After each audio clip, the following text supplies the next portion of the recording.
Bonjour à tous, bienvenue à cette capsule spéciale Le monde du hockey / NHL News. Je me présente Charles Boisvert, analyste hockey, et Christophe Gagné m'accompagne. Salut Christophe, comment ça va? Ça va bien, toi? Écoute, je super. Et c'est sûr qu'on va super. Pourquoi? Parce que le hockey revient. La LNH a annoncé aujourd'hui euh, l'officialisation, dans le fond, du retour au jeu. On va parler également des échanges dans la LHJMQ là, un peu plus tard. Mais juste avant, Christophe, tu veux nous parler, là, dans le fond, des modalités du retour de la LNH le 13 janvier. Oui, exactement, comme tu viens de le dire. La LNH sera de retour le 13 janvier, c'est officiel. La saison régulière prendra fin le 8 mai. Ce sera une série de rencontres divisée en 4 grandes divisions. Donc, premièrement, la section nord, donc la division canadienne. La section ouest, centrale et est. Et chaque division jouera évidemment dans leur propre division. Les séries seront jouées entre les 4 meilleures équipes de chaque division. Par la suite, les camps d'entraînement débuteront le 3 janvier pour les équipes qui ont participé aux séries éliminatoires de l'an dernier. Mais pour les 7 équipes qui n'ont pas pu participer, ils pourront prendre part à leur camp d'entraînement dès le 31 décembre. Écoute, c'est excellent. Moi, en tant que mangeur de hockey, j'ai vraiment hâte. Là, sérieusement, ça arrive bientôt. Le championnat mondial junior la semaine prochaine, LNH le 13 janvier et peut-être LHJMQ vers là, la fin du mois de janvier. Donc, parlant LHJMQ, je vais vous parler, moi, de mon côté, des échanges qui ont eu lieu ce matin, puisque c'était l'ouverture de la séance des transactions, de la période de transactions dans la Ligue de hockey junior majeure du Québec. D'abord, les Foreurs de Val-d'Or ont frappé un énorme coup en mettant la main sur le très convoité Nathan Légaré. Il y avait des rumeurs là, qui circulaient à cet effet là, dans les derniers jours, mais ça a été confirmé ce matin par la formation abitibienne. Le prix est quand même gros, mais raisonnable. Je vais m'expliquer un peu plus tard. Donc, Nathan Légaré, c'est un joueur de 19 ans qui avait disputé là, jusqu'à maintenant toute sa carrière avec le Dracor de Bécomo. En retour, les Foreurs donnent au Dracor l'espoir Justin Sullivan, un choix de 4e ronde au prochain repêchage, donc au repêchage de 2021, un choix de première ronde en 2022, un choix de 3e ronde en 2022 également, un choix de 4e ronde en 2022 également, et finalement, un choix de 3e ronde en 2023. Juste avant de pousser un peu plus loin l'analyse de l'échange, Christophe, tu as pour nous les statistiques de Nathan Légaré et de Justin Sullivan, les deux joueurs impliqués dans la transaction. Ouais, si on commence avec Nathan Légaré. Donc, Nathan Légaré était le capitaine du Dracor saison. À sa saison recrue, il enregistre déjà 29 points en 62 matchs. Sa meilleure saison fut une saison de 87 points en 68 matchs. Et pour cette année, c'est 14 points en 14 matchs. Donc, un très gros marqueur et très gros pointeur pour Nathan Légaré. Par la suite, Justin Sullivan n'a pas pu prendre part à la saison de la LHJMQ cette année, mais tout de même, l'an dernier, a amassé 28 points en 42 matchs au niveau midget 3A. Puis, comme on le sait, le midget 3 n'a pas encore joué cette année, donc c'est 0 points en 0 match, évidemment. Parfait. Du côté de Nathan Légaré, moi de mon côté, je suis d'avis que les Foreurs ont réalisé une très bonne transaction. Au vu du prix là, de certains autres joueurs qui ont été échangés à la date, pendant la période de transaction dans les autres années, je trouve que le prix est très raisonnable, mais on le sait cette année, avec une saison qui risque fort bien d'être écourtée en raison justement de la pandémie et des zones rouges, c'est un peu normal, sachant que les Foreurs vont pouvoir compter sur un Nathan Légaré pour environ 20 à 30 rencontres à peu près. Par contre, j'ai vu là, quelque chose sur Twitter plus tôt dans la journée disant que l'échange pourrait inclure, par exemple, des compensations futures en fonction du reste de la saison dans la LHJMQ, par exemple. Je ne sais pas si les Foreurs de Val-d'Or finalement réussissent à jouer seulement 10 matchs avec Nathan Légaré, peut-être que des choix au repêchage qui ont été donnés par Val-d'Or à Bécomo vont revenir à Val-d'Or, ou peut-être que Si finalement la pandémie se termine complètement et Val-d'Or réussit à jouer 30-40 parties avec Nathan Légaré, ben, peut-être que Val-d'Or va envoyer un autre choix au repêchage ou d'autres joueurs là, des compensations futures au prochain repêchage de la LHJMQ. Évidemment, avec Nathan Légaré, les Foreurs de Val-d'Or deviennent instantanément là, une très grosse puissance dans la Ligue de hockey junior majeur du Québec. Présentement, là, c'est la troisième équipe avec le meilleur pourcentage de victoires. Là. On va utiliser ça là, pour comparer les équipes en raison du nombre différent là, qu'ils ont joué en ce moment. Mais si on regarde les points, ils sont quand même au deuxième rang de la LHJMQ. Les Foreurs de Val-d'Or là, comptent sur un excellent noyau d'attaquants avec Jacob Pelletier, Justin Robida, Justin Ducharme également. Également, le Slovaque Martin Kajkovic qui va peut-être rejoindre l'équipe après les fêtes. Donc, vraiment, là, les Foreurs de Val-d'Or sont vraiment une grande puissance de la LHJMQ présentement. Et je ne serais pas surpris de voir cette équipe-là faire un très long bout de chemin en série. Pour ce qui est du Dracor de Bécomo, ben, c'est triste, mais on échange le capitaine, un joueur qui était là depuis ses débuts dans la LHJMQ, mais écoute, pour les Dracors de Bécomo, ça va être une autre saison. Présentement, là, au classement, ils sont 14e sur 18, donc c'est clairement pas leur année. Et ils s'affichent du côté des vendeurs pour cette période de transaction. Également, là, mentionner que Nathan Légaré a quand même été un choix de troisième ronde dans la Ligue nationale de hockey par les Penguins de Pittsburgh au repêchage 2019. Donc, ça fait en sorte que, étant donné qu'il a déjà signé son contrat professionnel, il ne sera sûrement pas de retour l'an prochain avec les Foreurs de Val-d'Or dans la LHJMQ. Donc, vraiment, là, les Foreurs ont payé cher, ont payé un prix, selon moi, qui est quand même raisonnable et vont vouloir essayer, avec Nathan Légaré, là, d'aller le plus loin possible cette saison. Parlons maintenant des Remparts de Québec qui ont fait un échange également. Les Remparts se sont départis de Jacob Melançon, un attaquant là, de 17 ans, en plus là, d'un choix de 5e ronde et de 7e ronde au prochain repêchage 2021.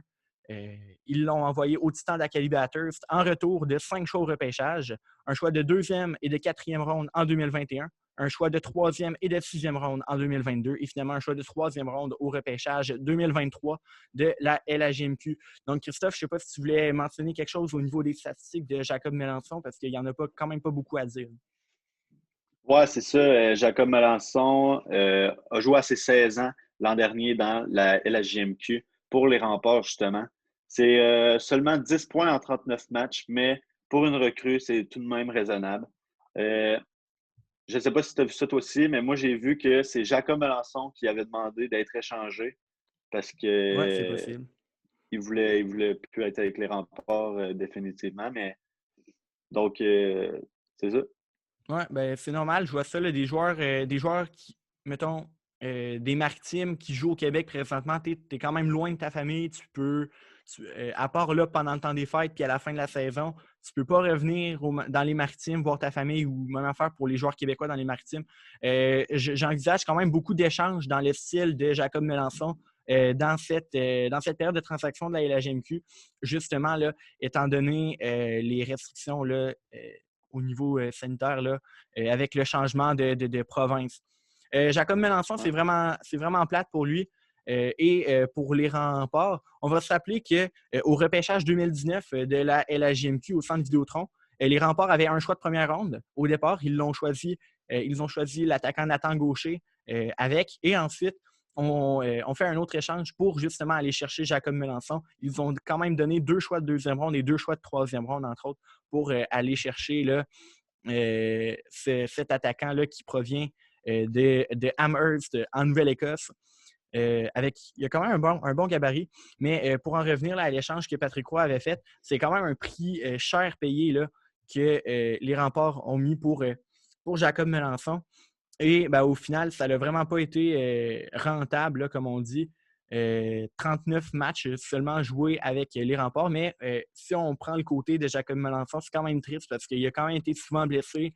Je pense qu'il avait besoin d'un changement d'air il n'avait peut-être pas nécessairement la confiance de Patrick Roy, là, étant donné qu'il était souvent blessé. Peut-être que Patrick faisait plus confiance à d'autres joueurs. Donc, c'est ça, là, il a été blessé l'an passé à la clavicule et pendant le camp d'entraînement cette saison, il a été blessé aussi à la clavicule. Donc, ça l'a fait en sorte qu'il n'a pas joué de match avant le passage en zone rouge et dans l'environnement protégé au centre Vidéotron.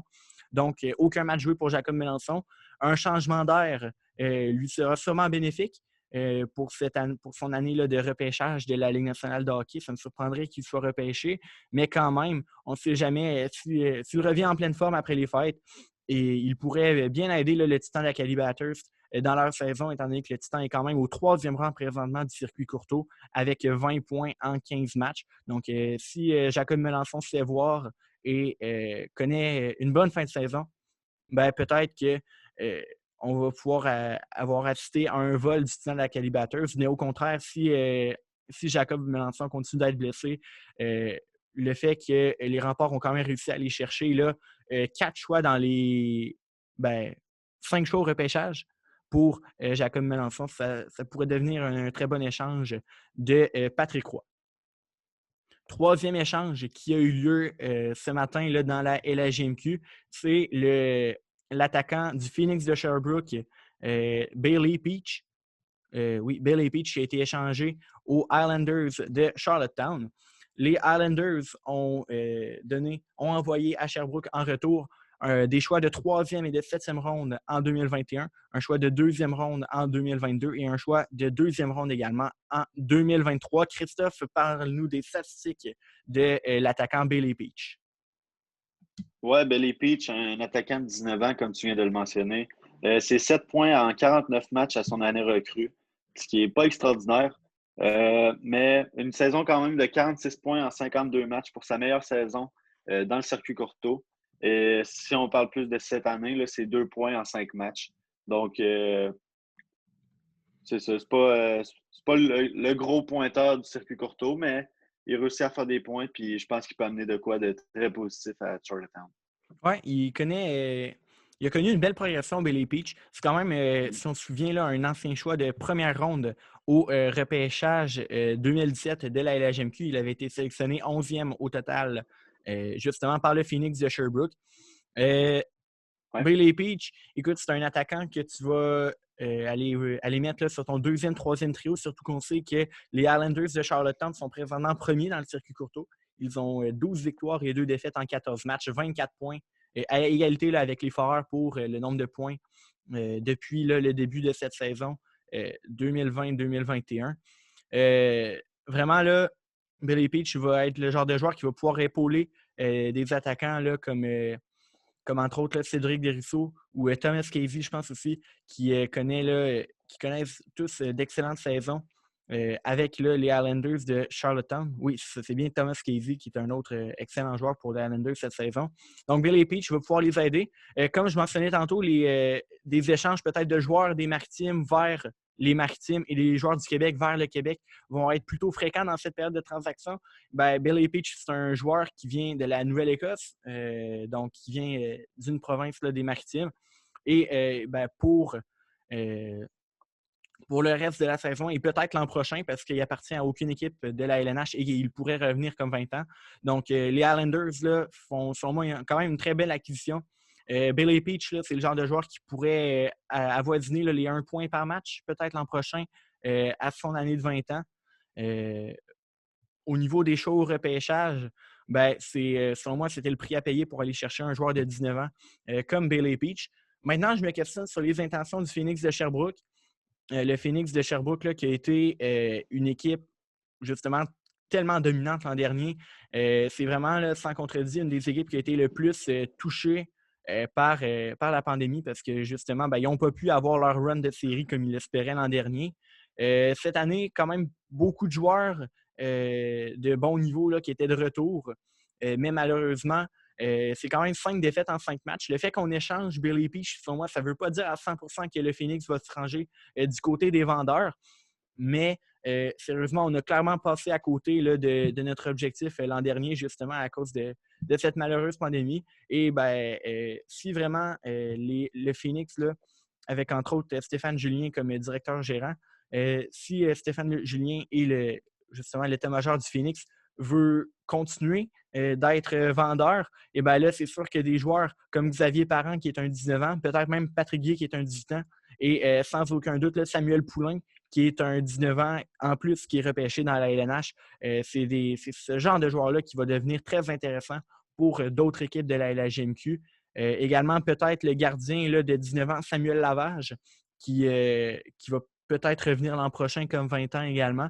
Donc, le Phoenix a quand même des assets à liquider s'ils veulent vendre. Mais à mon avis, là, les 5 matchs, 5 défaites, là, sérieux, ça a été limite un coup de malchance là, pour eux. On se rappellera qu'il y a eu une énorme éclosion là, qui est venue d'un match là, entre le Phoenix et l'Armada de Blainville-Boisbriand. Donc, ils n'ont vraiment pas été chanceux. Ils n'ont pas pu rentrer là, dans la bulle à Québec. Donc, ils ont juste joué 5 matchs. C'est vraiment dommage pour eux. Mais c'est ça, j'ai hâte de voir ce que l'état-major va décider.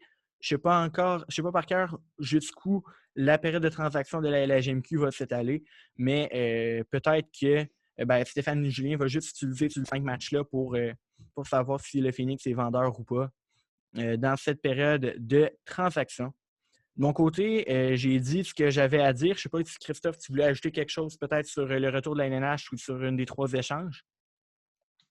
Non, tu as pas mal dit tout ce qu'il y avait à dire là-dessus. Là. Ça ressemble à ça. Parfait. Bon, ben merci Christophe d'avoir pris le temps ce soir là, de venir jaser avec nous là, sur le monde du hockey. Très intéressant ce que tu as amené comme point, là, entre autres, là, sur le retour de la NNH. Et j'espère qu'on se reverra bientôt pour une autre capsule. Yes, merci à toi, Charles. Bon, ben merci beaucoup. Merci à vous, chers auditeurs, d'avoir été avec nous.